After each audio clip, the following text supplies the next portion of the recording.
That's strange. These don't look Romorian to me.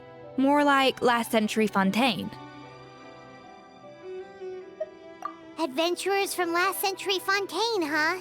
Oh, Modeste and Savelli, do you think they camped here? By the looks of it, this was a one-person camp. They adventured together, but maybe one of them came back alone at a later date. Huh, you really think so?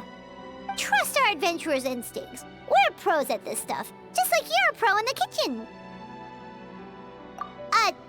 Okay, well, the Traveler has more adventuring experience overall, but Paimon's definitely a pro rummager from all those treasure chests. Darn it! Paimon was just about to show off her rummaging skills! Huh, no kidding.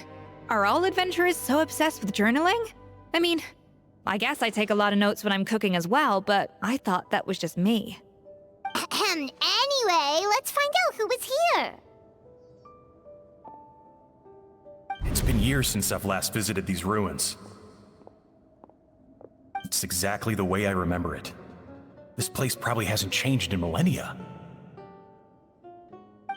Sadly, up above, on dry land, everything has changed. The treasure of Remoria. That's what we used to call it. Modeste was right about its potential. It turned Gateau Debord into a national sensation. Our limited stock of the substance meant that the Gateau could only be produced on a small scale, but this only drove up the popularity all the more. Modeste was right about that too. He predicted all of it. He was praised as a genius, while I, as the one person who'd ever disagreed with him, was labeled a talentless fool.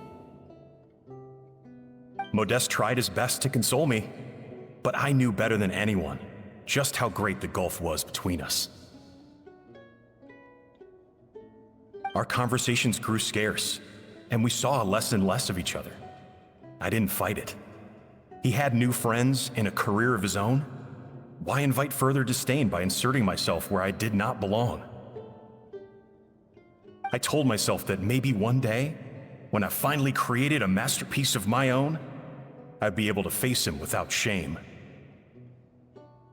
Or maybe one day, when I've put these feelings of self-loathing behind me, I'd be able to ask him with a smile on my face, how about we go on one more adventure, for old time's sake? Unfortunately, that day will never come. So it was Savelli. From the sounds of it, he came back after Modeste had already died. I always thought it was just a legend. But if it's true, then this must be the place where they found their secret ingredient, the birthplace of Gateau Debord. In that case, what does that say about the death of Modeste? If it's all true, maybe Savelli really did have something to do with it. The taste of Gateau Debord has changed. Modeste was convinced of this, even though everyone swore they couldn't tell. Being the perfectionist that he was, he refused to accept even the slightest flaw in his work.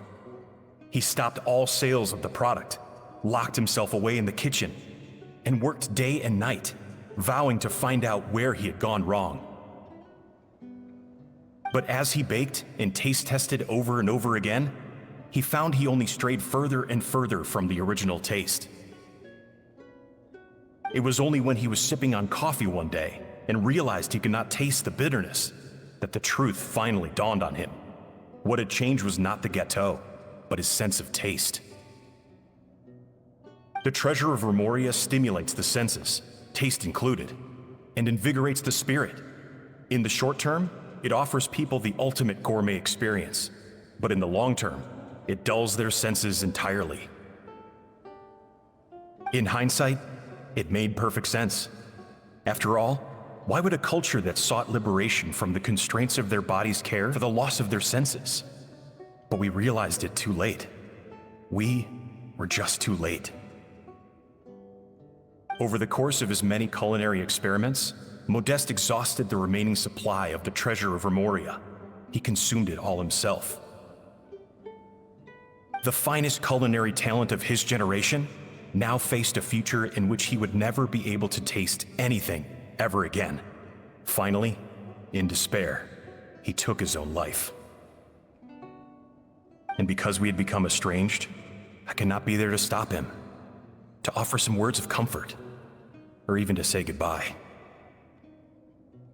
Yet despite everything, he sent me his final letter. The treasure of Remoria? Guess Monica was really onto something. It really was a kind of drug. So, Modeste chose to end his own life. Then, why all the rumors that Savelli murdered him? Also, neither the Codex nor any other contemporary records make any mention of the treasure of Remoria. It's almost as if someone deliberately erased it from history. Modeste told me everything in his final letter. His was a tale of how even a genius could fail, and how much more devastating it is when it happens. Did he hope I would gain some personal catharsis from knowing the truth? Or maybe he wished for me to warn the public about the dangers of Gateau Debord, proving that I had been right all along. But if the public ever learned how Modeste's greatest triumph became his undoing, his fall from grace would be swift and merciless. 1 minute a genius, the next a joke. It would surely spell the end for his restaurant too. What would be his legacy then? How would future generations view everything we built together? I fear the scorn I have faced these last years would pale in comparison to the scorn shown to him by the history books. I cannot let that come to pass. I will do what I must to protect his name. It will mean tampering with his notes to remove the damning details, leaving mere fragments of our story behind. It may lead his family to suspect me of having a hand in his demise. But if that's the price of destroying all evidence of my crimes, then so be it. I would rather the world believe a tale of genius and jealousy than see his reputation in tatters. The final loose end is the evidence here, at the bottom of the sea. Huh? What's wrong? Didn't we say Savannah should be safe for now? So we thought, but if Monica finds out what happened to the treasure, there's no telling what she might do.